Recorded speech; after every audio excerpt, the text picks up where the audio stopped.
बहुत पुरानी बात है। विराटनगर नाम के एक छोटे से गांव में शंभू नाम का 20 बरस का लड़का रहता था। शंभू बचपन से ही अनाथ था। उसकी माँ ने तो उसे जन्म देते ही दुनिया छोड़ दी थी। उसके पिता ही उसके सिर पर हाथ रखे हुए थे। मगर जब शंभू 12 साल का हुआ, तभी उसके पिता अचानक कहीं खो गए और फिर लौटकर कभी नहीं आए। शंभू अपनी टूटी फूटी झोपड़ी में अकेला बैठा था। तभी राधिका नाम की एक लड़की, जिसके हाथ में खाने की थाली थी, धीरे धीरे अंदर चली आई। अरे राधिका, फिर से खाना ले आई तुम। बताओ ना, क्यों रोज मेरे लिए इतना कुछ लेकर आती हो? शंभू, मुझे सब पता है। जब तुम भूखे रहते हो ना, तो मेरा मन भी बेचैन रहता है।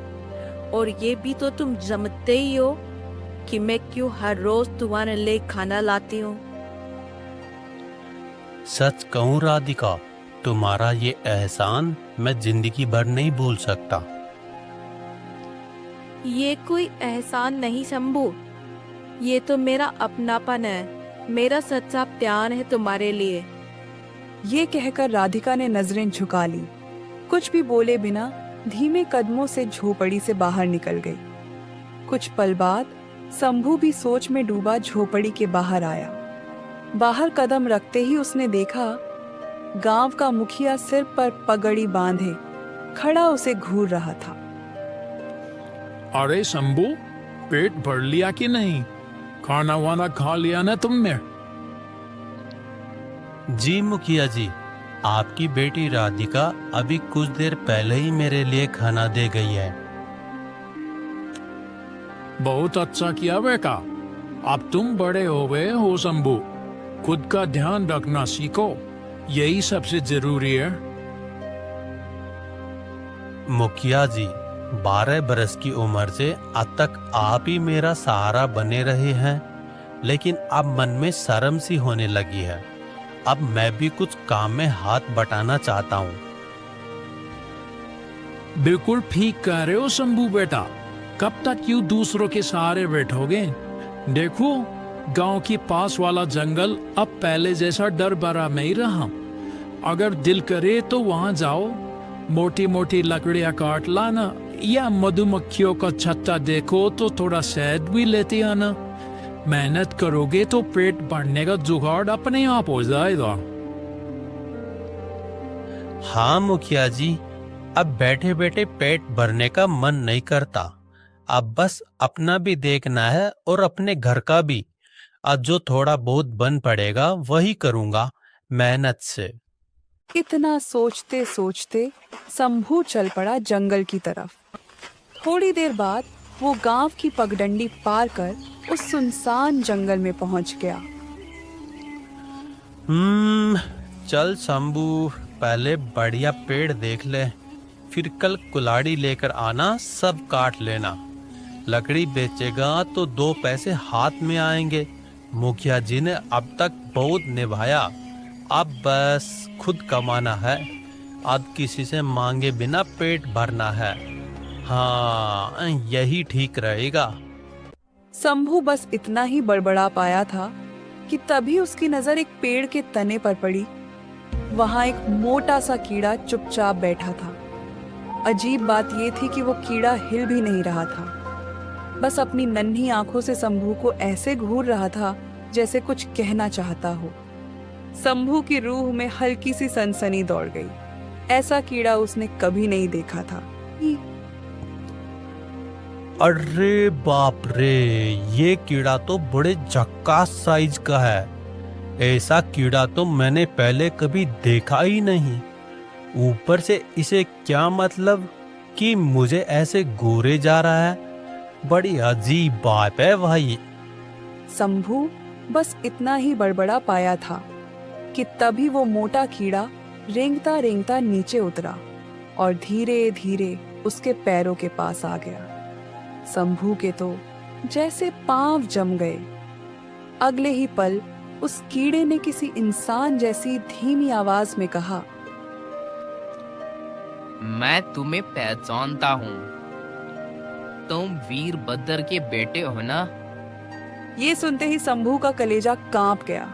वो कुछ पल तो बस ठगा सा खड़ा रह गया। अबे तू तू तो बस एक कीड़ा है, इंसान जैसी बकवास कैसे कर रहा है रे? ये कौन सा खेल रच रहा है, बोल। एक बात साफ साफ बता, तू वही वीरभद्र का छोरा है ना? छुपा मत, मैं सब जानता हूँ। हाँ, मैं ही हूँ वीरभद्र का बेटा, और ये बात मैं छुपाता नहीं। तेरे बापू वीरभद्र कई बरस पहले यूं ही कहीं गुम हो गए थे, आज तक वापस नहीं लौटे, है ना? मैं वो रात जानता हूँ जो किसी को नहीं पता। तेरे बापू कोई मामूली आदमी नहीं थे। ये सुनते ही शंभू की सांस अटक गई। वो कुछ पल तक बस आंखें फाड़े खड़ा रहा। अरे तू आखिर है कौन? मैं यूं ही तेरी बातों पर कैसे भरोसा कर लूं? कभी सोचा है तूने, पिछले 10 बरस से बाप के बिना जी रहा है तू, पर गांव में कोई उसका नाम तक नहीं लेता, कोई तेरे लिए कुछ करता भी नहीं। बस वो मुखिया ही है जो तेरे हिस्से की फिक्र करता है। कभी सोचा है क्यों? तू मेरे बारे में सब कुछ कैसे जानता है? बता, आखिर तू है कौन? अभी नहीं बता सकता। जब तक तू मुझे इस शराब से आजाद नहीं करेगा, तब तक मैं कुछ नहीं कर पाऊंगा। पता नहीं क्यों उस कीड़े को देख शंभू के रोंगटे खड़े हो गए। उसके पांव ठंडे पड़ने लगे और वो उल्टे कदम भागता हुआ गांव की तरफ दौड़ पड़ा। जैसे तैसे घर पहुंचा तो हांफता हुआ दरवाजे पर खड़ा हो गया और डरते डरते जोर से बोला, अरे बाप रे, कैसा जंगल है ये! वहां तो कीड़े तक आदमी की जुबान बोलते हैं। ना भैया, अब तो मैं उस जंगल में कदम भी नहीं रखूंगा। हाँ हाँ, कभी नहीं। इतने में राधिका आ गई। उसके हाथ में फिर से खाना था। शंभू को कांपता देख वो चौंक गई और बोली, अरे शंभू, तुम तो जंगल गए थे ना, और ये क्या हाल बना रखा है? माथे से पसीना टपक रहा है, वो भी इतनी ठंड में। ऐसे क्यों कांप रहे हो? क्या हुआ जंगल में? शंभू राधिका से कुछ भी नहीं छुपाता था। उसके कांपते होठों से जंगल में हुए सारे किस्से फूट पड़े। राधिका ने सब सुना तो उसके चेहरे पर भी डर झलक आया। वो धीमे से बोली, शंभू सुन लो, अब तुम उस जंगल की तरफ कभी भी मत जाना।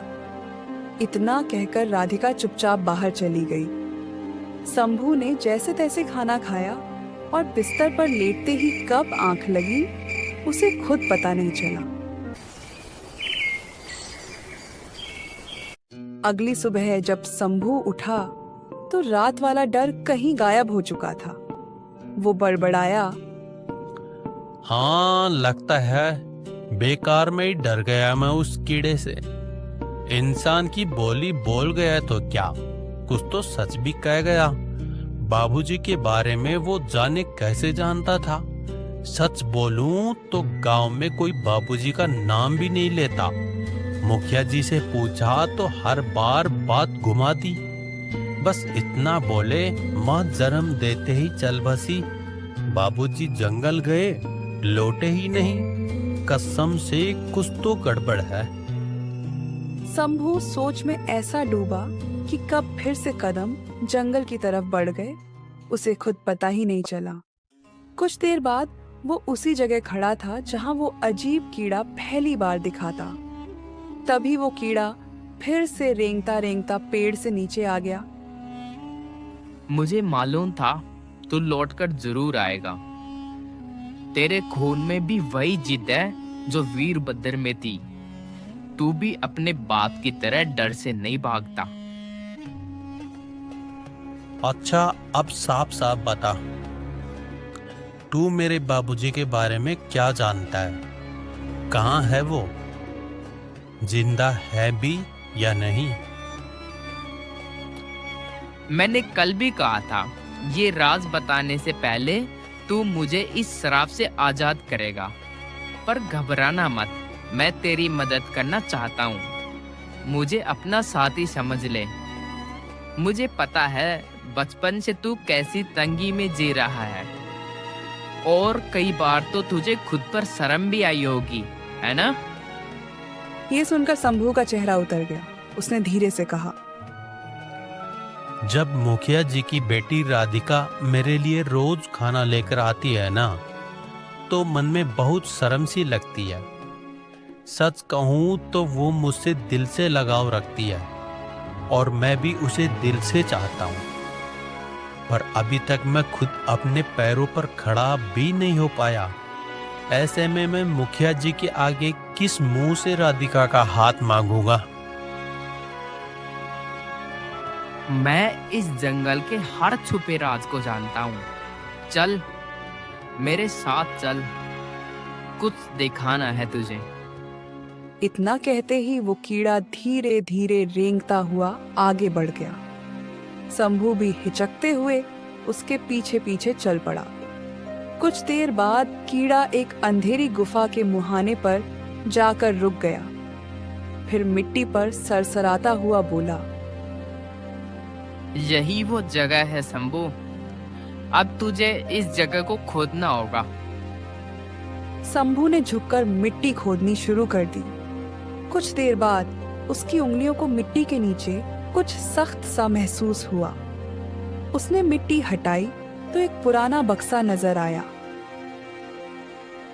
अब इस बक्से को खोल, देर मत कर शंभू। शंभू ने जैसे ही बक्सा खोला, उसकी आंखें फटी की फटी रह गई। वो सांस लेना भी भूल गया। ये सब तेरा ही है शंभू। पहले तुझे अमीर बनना होगा, उसके बाद ही मैं तुम्हें बताऊंगा कि मेरा श्राप कैसे टूटेगा। फिर मैं तुझे तेरे बाबूजी से भी मिलवाऊंगा। मुझे पता है वो अभी कहाँ है। ठीक है, तेरी बात मान भी लूं, पर बता तो सही, इस काली गुफा के नीचे ये बक्सा छुपा होने का पता तुझे कैसे चला रे? ओ शंभू, जंगल की मिट्टी में जो दबा वो मेरी नजर से कभी न छुपा। तू पूछता है कैसे पता? जिसे रेंगना आता है ना, वो हर दरार में झांक लेता है। पर एक बात तो बता, मैंने तो अभी तक अपनी जिंदगी में ढंग का काम भी नहीं किया। अब अगर मैं ये बक्सा उठा ले जाऊं और रातों रात मालदार बन जाऊं, तो गांव के लोग मुझसे 100 सवाल नहीं पूछेंगे क्या?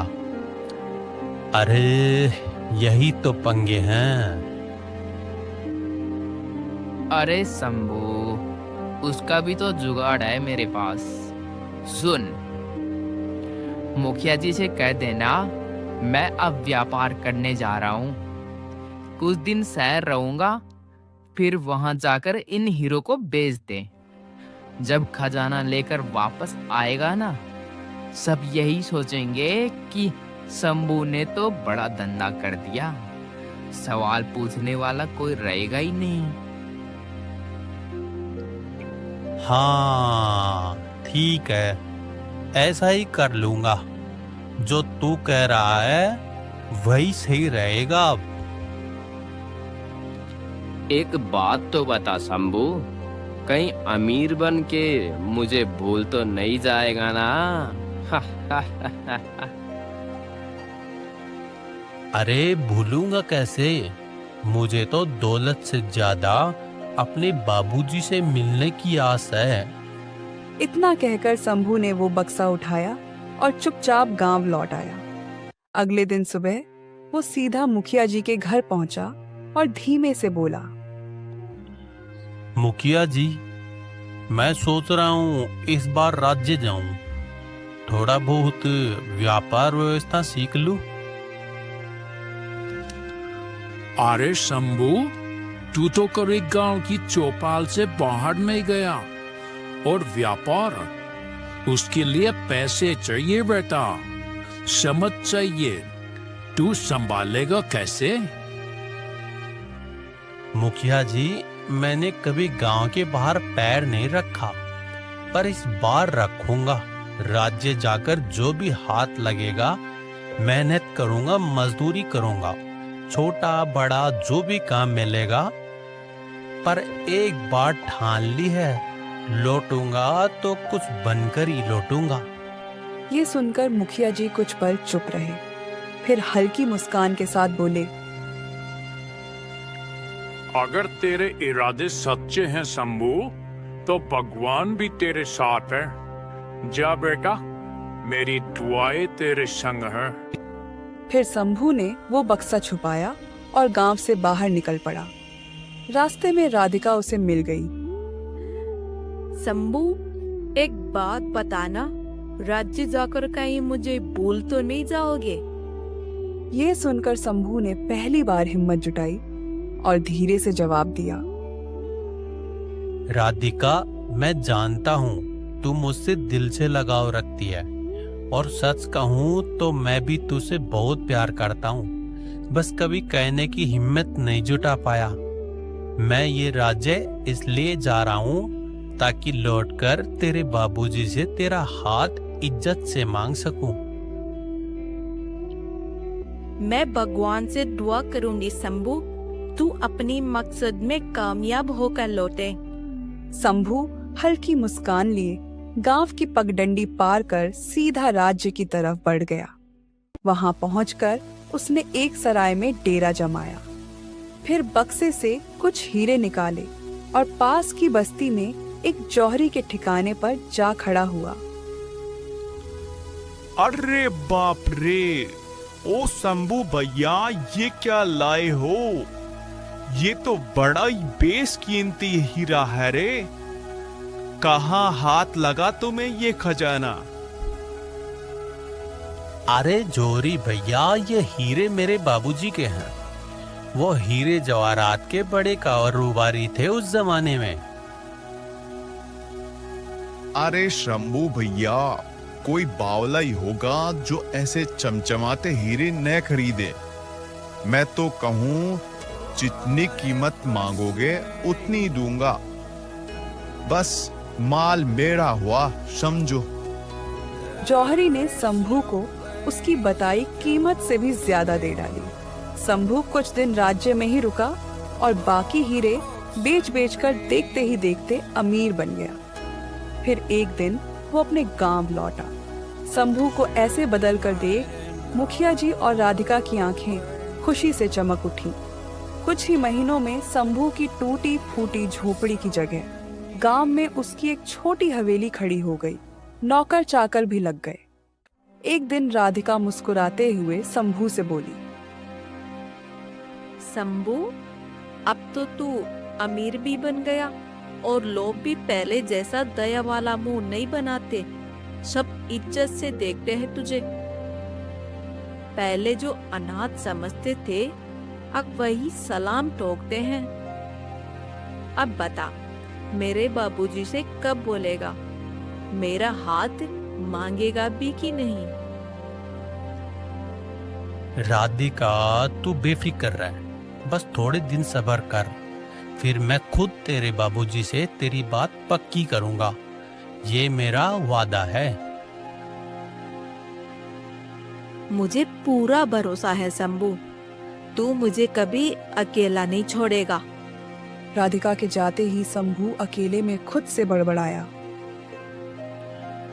एक बार बस बाबूजी मिल जाएं, फिर देख, मैं खुद नहीं बोलूंगा, बाबूजी ही जाके मुखिया जी से राधिका का हाथ मांगेंगे।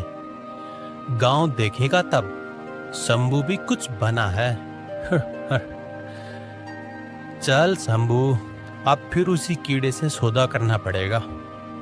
इतना बड़बड़ाते ही शंभू फिर उसी जंगल की पगडंडी पकड़ लिया।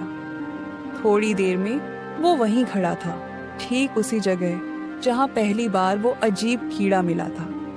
पर इस बार पेड़ की छांव में कोई साधु बैठा दिखा, आंख मूंदे।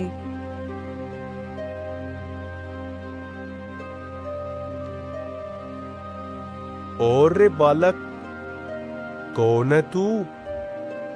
और इस वीरानी में क्या कर रहा है? तेरी सूरत तो किसी से मिलती लगती है। हाँ, लगता है तेरे बाबूजी को मैं जानता हूं। मैं वीरभद्र का बेटा हूं और ये जंगल तो मेरा जाना पहचाना है। मैं तो यहाँ आता जाता ही रहता हूँ। ये सुनकर वो साधु थोड़ी देर तक शंभू को घूरता रहा, फिर बिना एक शब्द बोले चुपचाप उठकर वहां से चला गया। साधु के जाते ही झाड़ियों के पीछे से वही अजीब कीड़ा फिर से रेंगता हुआ सामने आ पहुंचा।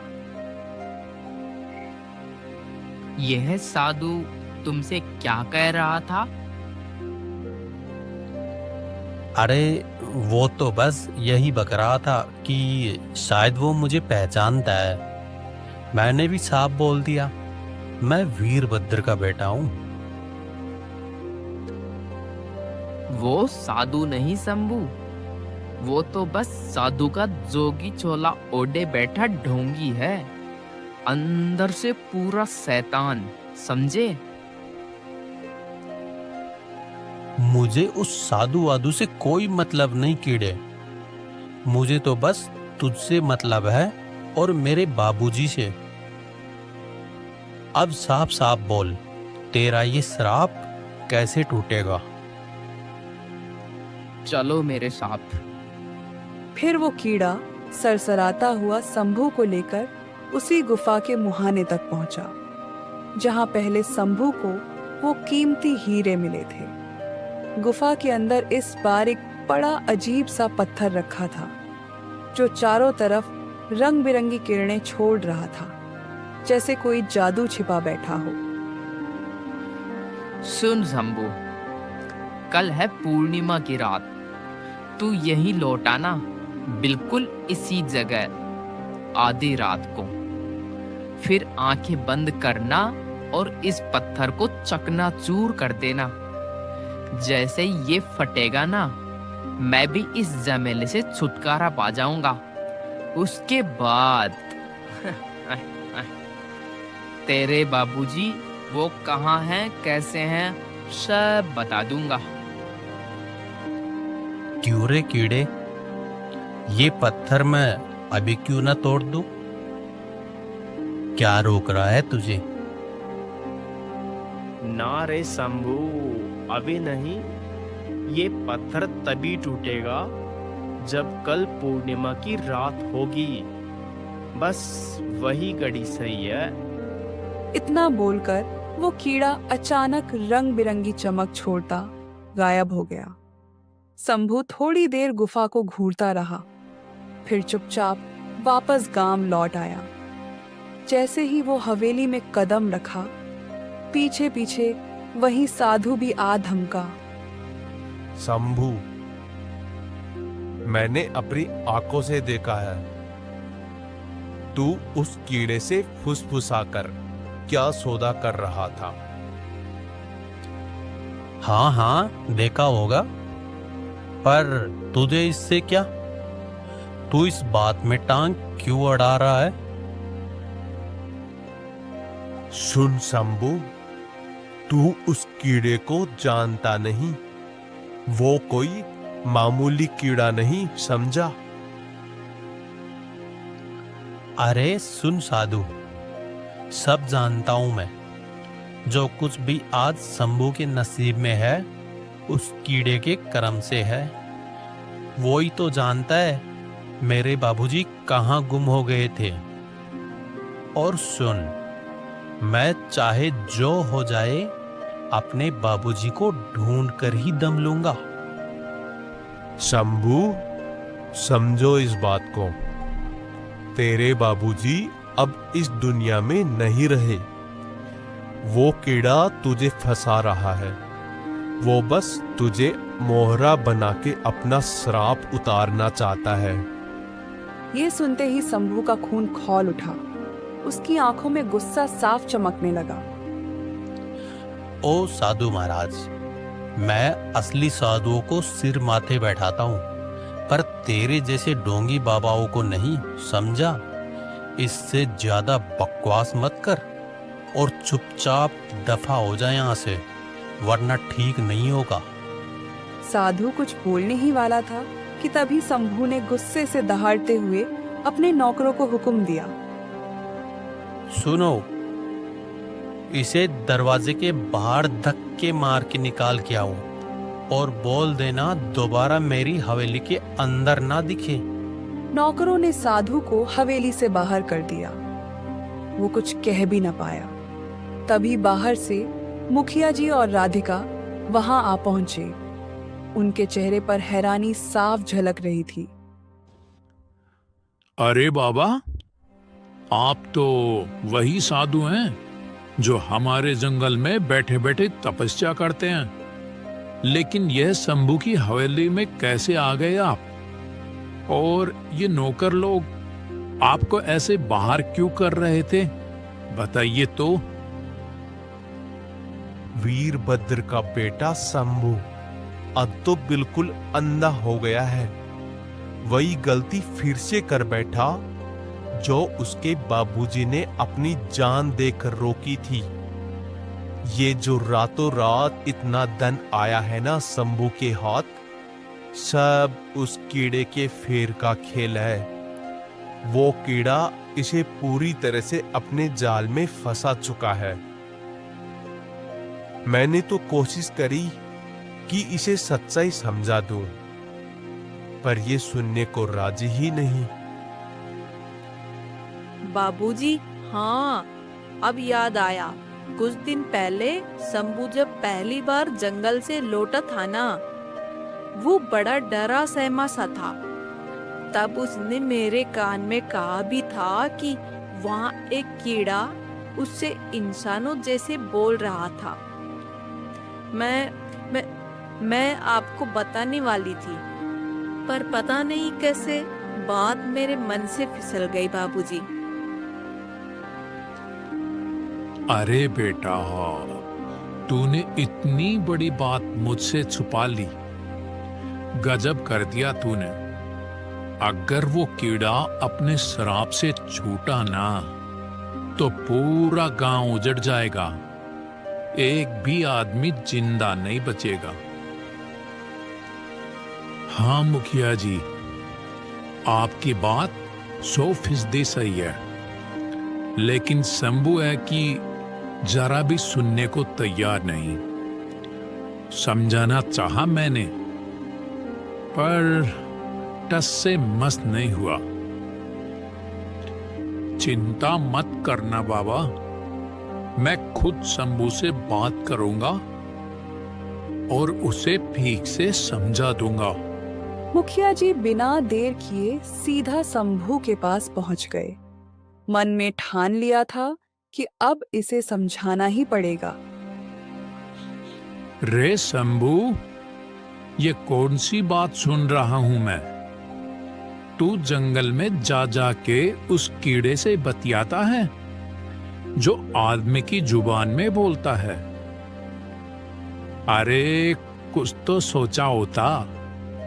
कोई कीड़ा आदमी की तरह बकबक करे, यह भी कोई मामूली बात है? ओ मुखिया जी, हाँ हाँ, आपको भी खबर लग गई ना, तो सुनिए। हाँ, पहले मुझे भी वो कीड़ा देख के अजीब लगा था, पर अब नहीं। और मैं जानता हूं ये सब बातें उसी ढोंगी साधु ने जाकर आपसे उगली होंगी। देखिए, पूरे 10 बरस हो गए मेरे बाबूजी जंगल में खो गए। कोई कुछ नहीं कर पाया, पर वो कीड़ा सब जानता है। बाबूजी कहाँ हैं, कैसे हैं। मैं और कुछ नहीं मांगता मुखिया जी, बस एक बार अपने बाबूजी से आंख मिला लूं, बस। रे बेटा शंभू, तू क्या जाने अपने बाबूजी के बारे में? तुझे आधा सच भी नहीं पता। हाँ, मैं नहीं जानता। क्यों जानूंगा? आपने कभी कुछ बताया ही नहीं, गांव वालों ने भी जुबान खोली नहीं, तो मैं क्या हवा से जान लेता? अब किसी की जुबान पर भरोसा क्यों करूं? मुझे तो बस उस कीड़े की बात सही लगती है। कल पूर्णिमा है ना, मैं कल ही उस कीड़े का श्राप तोड़ दूंगा। फिर वो कीड़ा मेरे बाबूजी को मेरे हवाले कर देगा, बस। ये बोलते बोलते शंभू का गुस्सा और भड़क गया। वो पैर पटकता हुआ सीधा हवेली के बाहर निकल गया। शंभू बेटा, ओ शंभू, सुन तो ले मेरी बात। ऐसे गुस्से में मत जा रे शंभू। मुखिया जी की आवाज गूंजती रही, पर शंभू एक बार भी पीछे न मुड़ा। आखिर मुखिया जी भारी मन लेकर हवेली के बाहर तक चले आए। आंखों में चिंता साफ झलक रही थी। नहीं, अब शंभू को रोकना ही पड़ेगा, वरना वो कीड़ा अपना असली बेस दिखा देगा। शंभू अब कहाँ निकल गया, इसका कुछ पता नहीं। अब तो बस कल रात का ही आसरा है, वहीं देखना होगा क्या होता है। अगली रात साधु मुखिया जी और उनकी बेटी राधिका को चुपके से गुफा के पास ले गया। फिर धीरे से मुखिया जी से बोला, मुखिया जी, मुझे पूरा भरोसा है, शंभू यहाँ जरूर आएगा। कल ही मैंने अपने कानों से शंभू और उस कीड़े की सारी बातें सुन ली थी। साधु के मुंह से ये बात निकली ही थी कि तभी रात के सन्नाटे में शंभू दबे पांव वहां आ पहुंचा। उसी लम्हे झाड़ियों में से सरसराहट हुई और वो लंबा सा कीड़ा जमीन पर रेंगता हुआ बाहर निकल आया। फिर डरावनी आवाज में फुसफुसा के बोला, देख शंभू, यहाँ वो साधु, मुखिया और तेरी राधिका भी मौजूद हैं। ये सब तुझे रोकने आए हैं ताकि तू वो पत्थर न तोड़ पाए। पर सुन, इनकी बातों में मत आना, वरना तू अपने बाबूजी से कभी नहीं मिल पाएगा। नहीं, मैं किसी की नहीं सुनने वाला, इनकी तो बिल्कुल भी नहीं। तो फिर जा शंभू, उस गुफा में घुस और वो पत्थर उठा ला, अभी इसी वक्त। शंभू भागता हुआ सीधा गुफा के अंदर घुसा। वो पत्थर दोनों हाथों में उठा लाया। जैसे ही उसे तोड़ने को हुआ, तभी पीछे से साधु, मुखिया जी और राधिका भी वहां आ धमके। शंभू, रुक जा बेटा, उस पत्थर को हाथ मत लगा, तू बहुत बड़ी भूल कर रहा है। नहीं, कोई मुझे नहीं रोकेगा। मुझे तो अपने बाबूजी से हर हालत में मिलना ही है। शंभू, तुझे पता है आज तक तेरे बाबूजी की बात गांव में कोई क्यों नहीं करता? क्योंकि वो कोई मामूली आदमी नहीं थे। वो लालच में अंधा तांत्रिक बन गए थे। जंगल की हर जादुई ताकत को अपनी मुट्ठी में कैद करना चाहते थे। इसी बीच एक दिन उनके पास एक औरत आई। बड़ी सुंदर शक्ल थी उसकी। उसने कहा, मैं इस जंगल की रक्षक हूं, मुझसे ब्याह कर ले, सारी शक्तियां तेरी हो जाएंगी। तेरे बाबूजी उसकी बातों में फंस गए, ब्याह भी कर लिया, पर बाद में पता चला वो कोई रक्षक नहीं थी। वो थी इस जंगल की सबसे भयानक डायन। डायन जो तेरे बाबूजी की सारी ताकत खुद हड़प कर गांव को तबाह करना चाहती थी। तभी एक दिन तेरे बाबूजी के अंदर बची खुची इंसानियत जागी उन्होंने अपनी सारी काली विद्या जोड़कर उस डायन को इस कीड़े में बदल डाला। सारी ताकत इस पत्थर में बांध दी, डायन को श्रापित कर दिया और खुद अपनी जान दे बैठे। शंभू, उन्होंने ये सब गांव के लिए किया था, तुझे भी छोड़ दिया, अपनी जान दे दी, लेकिन आज तो उसी बलिदान को मिट्टी में मिलाने चला है। ये पत्थर टूटा तो तेरे बाबूजी का बलिदान मिट जाएगा और ये कीड़ा फिर से वही डायन बनकर गांव को खा जाएगी। ये सब झूठ उगल रहे हैं शंभू, सच्चाई वही है जो मैं कह रहा हूँ। अगर मेरे अंदर कोई धोखा होता तो अब तक तेरे लिए इतना क्यों करता, बता। गांव के लोगों ने क्या दिया तुझे, कब साथ खड़े हुए तेरे, हीरे धन दौलत सब मैंने दिया। अब मैं खुद तुझे तेरे बाबूजी से मिलवाने वाला हूँ, फिर किस बात का शक। शंभू उस चाल में फंस गया। कुछ पल तक उसे कुछ सूझा ही नहीं। फिर उसने वो पत्थर जोर से जमीन पर दे मारा। अगले ही पल वो रेंगता हुआ कीड़ा रंग बिरंगी किरणों में बिखरा और एक झटके में भयंकर डायन का रूप धर लिया। हाँ शंभू, मुखिया और साधु सब सच बक रहे थे। तेरा बापू भी बड़ा मूर्ख था जिसने मुझे इस कीड़े के रूप में जकड़ दिया और खुद मर खप गया। ये पत्थर तोड़ने की ताकत सिर्फ तेरे खून में थी, क्योंकि तेरी रगों में उसी का खून दौड़ रहा है। शंभू, तूने बहुत बड़ी भूल कर दी बेटा, पर अभी भी वक्त है संभलने का। अगर सच में अपने बापू के बलिदान को बचाना चाहता है तो तुझे अपनी जान देनी होगी। ये पत्थर तेरे बाबूजी ने इसी में इस डायन की सारी ताकत बंद कर दी थी, इसी को कीड़ा बनाकर जकड़ा दिया था। पर अब जब तूने इसे तोड़ा तो आखिरी छूना तेरे ही हाथ से हुआ। अब तू खुद इस पत्थर से बंध चुका है शंभू। अगर पूर्णिमा की रात बीत गई और तू जिंदा रहा तो ये डायन खुलेआम गांव में घुस जाएगी और कहर बरपा देगी। अब फैसला तेरा है बेटा, अपनी जान देकर गांव बचा या सबको तबाह कर। ये सुनते ही शंभू की आंखों में पानी भर आया, दिल कांप उठा। मुझसे बहुत बड़ी गलती हो गई। मैं तो बस अपने बाबूजी को देखना चाहता था।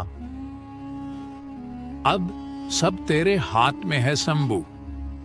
गांव को बचाना है तो सुन, यहां से थोड़ी दूर एक गहरी खाई है, तुझे उसी में कूदना होगा। बस तभी ये डायन राख बन जाएगी और गांव सलामत रहेगा। तुम ऐसा नहीं कर सकते। पर शंभू ने दिल में ठान लिया था, गांव को बचाना ही होगा। वो भागता हुआ सीधा उस गहरी खाई के किनारे पहुंचा और बिना पलटे छलांग लगा दी। जैसे ही उसका शरीर खाई में समाया, डायन की चीख गूंज उठी। लपटों में जलती हुई वो राख में बदल गई। राधिका की आंखों से आंसू बह निकले और मुखिया जी रोते हुए बुदबुदाए। हाँ, शंभू के बाबूजी में एक बार इंसानियत जागी थी, पर शंभू तो सिर्फ इंसान नहीं था, वो तो गांव का बलिदानी था। अपने गांव के लिए अपनी जान दे गया।